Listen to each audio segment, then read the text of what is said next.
This will be a late fucking upload. I'm leaving my beer league game. We won 6-3. Heard that the fucking Jets did not do as good as that.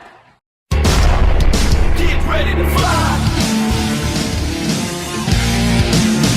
5527 ready for departure.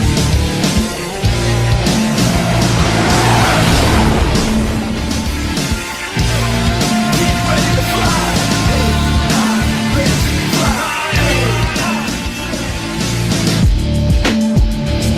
I debated when I was gonna post this, or when I was gonna make this. It's 2:30 in the morning, and I figure I'm pretty lazy, so I'm not gonna get up to do it later. So we'll do it now, and we'll post it in the morning. Good morning, afternoon, evening, ladies and gentlemen. My name is Zachary Nolan. Welcome back. Hope you all have been having a good week. Mine's been a mixed bag. Lost my first beer league playoff game, won my second beer league playoff game, and now game 3 is tomorrow night, and I don't even know where. The added benefit of that is that I got to miss this show. I did not even watch the last 3 Canucks goals. I'm going to be honest with you. Wasn't feeling it, and neither was this hockey team. Let's just talk about what went wrong here. Obviously, there was a lot of defensive breakdowns. The Canucks just started hounding the net, and the Jets just didn't have a proper compete level. So now, thanks to that, the Stars have gained momentum on the Jets. They're gaining ground. They are still in about, I believe, a 9-point differential right now. But the Winnipeg Jets have to be fully aware. To possibly risk blowing the division with 15 games left would be devastating for this organization and this fan base. The Winnipeg Jets need to be diligent, and they need to take care of business effectively here. Basically, they got to win 4 more games than the Stars do in the final stretch, or they have to win at least outpace the Stars, or don't let the Stars outpace them by more than 4 games. So we'll see how that unfolds. Kevin Lankinen looked good. Connor Hellebuck didn't look great, but sometimes the floodgates just open.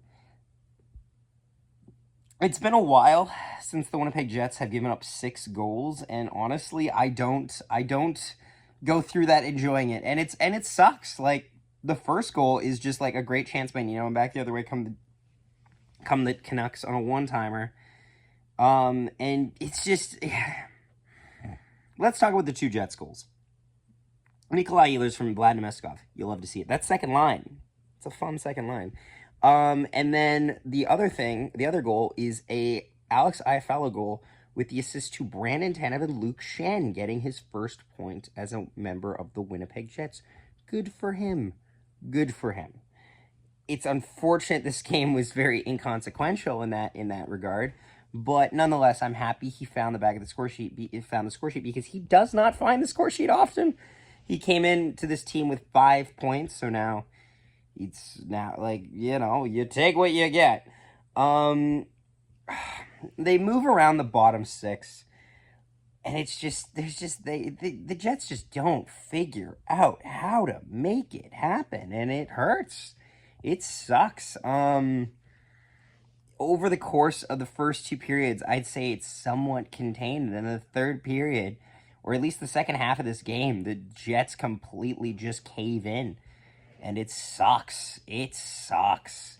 I'm happy I didn't watch this game in its entirety. I watched the first portion of this game, and I felt like the Jets... Also, too, the 2 goals at the end of the period, you can't have that. The penalty kill was bad, and then to give up that backbreaker by Huglander right afterwards is... It twisted the knife. Like, I don't think anyone really had a lot of hope in the Jets. The only reason people believed in the Jets, possibly, was because the Jets were so impressive in coming back in their win against the Seattle Kraken. That did not happen tonight. And it also is a painful reminder that sometimes we have to temper our expectations on how amazing this team is. Yes, they're first in the National Hockey League, but no one's talking about them like they're first in the National Hockey League. This team is in the top... I don't even think this team is in the top 5 betting odds. I don't think this team might be ranked 8th in betting odds to win the Stanley Cup. There's a lot of chatter around the league with teams that don't believe in the Winnipeg Jets, and that is a stigma that the Winnipeg Jets are going to have to handle in the playoffs, because they will be there. Like, they're at 98 points. Unless everyone on the team is dead, I don't think we're at risk here. But at the same time, that's not the goal. And I would argue the first round, getting past the first round isn't even your goal. You should at least be looking to make the Western Conference Final. That is the expectation that this team should put upon itself. Honestly, and I get the cup or bust mentality. I do. I really do.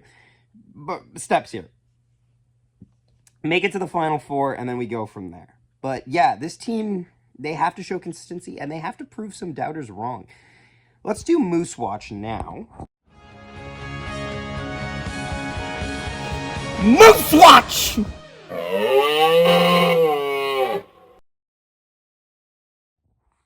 How do I go through this? No games have taken place. However, there is one troubling troubling rumor that I heard. Spinorama posted on Twitter that they had reason to believe that Chaz Lucius could be contemplating retirement, which would be devastating. A former first-round pick of the Winnipeg Jets who has been hampered mercilessly by injuries. Honestly, if I could compare his trajectory, it's like Nolan Patrick. He's just injured every season, and he's never fully got going, and he's yet to make his NHL debut. I'm curious to see if the Jets bring up any people for their NHL debut in Game 82. I'm hoping my hot take is they should bring up DiVincentis, Salamonson, and pick one more, honestly. And Lambert, I guess. Lambert's already played, but you get the point. The thing is that Chaz Lucius he's struggled. And for the first while, it was because he kind of stalled out due to injuries. Now it's like he's actually finding a rhythm, but every time he does, he gets injured. And I can understand that. I grew up watching people quit playing hockey because of injuries. It is demoralizing. So we're going to watch and see if this story goes anywhere. This is just a one-time rumor, and then we'll move on. That was Moose Watch. Not a fun episode of Moose Watch, but nonetheless a necessary one. And let's just go into this because let's talk about the 3 stars of this game. The first star is going to go to number 5, Luke Schenn. First point is a Winnipeg Jet. Second star is going to go to Alex Iafallo. Third star is going to go to Nikolai Ehlers. Honorable mention will go to Brandon Tanev. I'm okay with the bottom 6, but no one looked strong tonight, and this is just more in spite of it. Jets have a lot of questions oh God, there's one yawn. Have a lot of questions going into Thursday, and the Edmonton Oilers are going to be a big test for that. They just came off a 7-1 heater over the Utah Hockey Club, and I don't think the Oilers have good goaltending. I know they don't. But the Winnipeg Jets are going to have to handily disintegrate that because this Oilers team has a lot of firepower. Thanks so much for watching, guys. I hope you have a wonderful day. We'll keep you updated with any stories that we hear. Comment down below your thoughts. I really do appreciate it. Sorry again for the night after upload. It's just kind of how the schedule works. Thanks so much for watching, and we will see you next time. Nikolai Ehlers chips it through.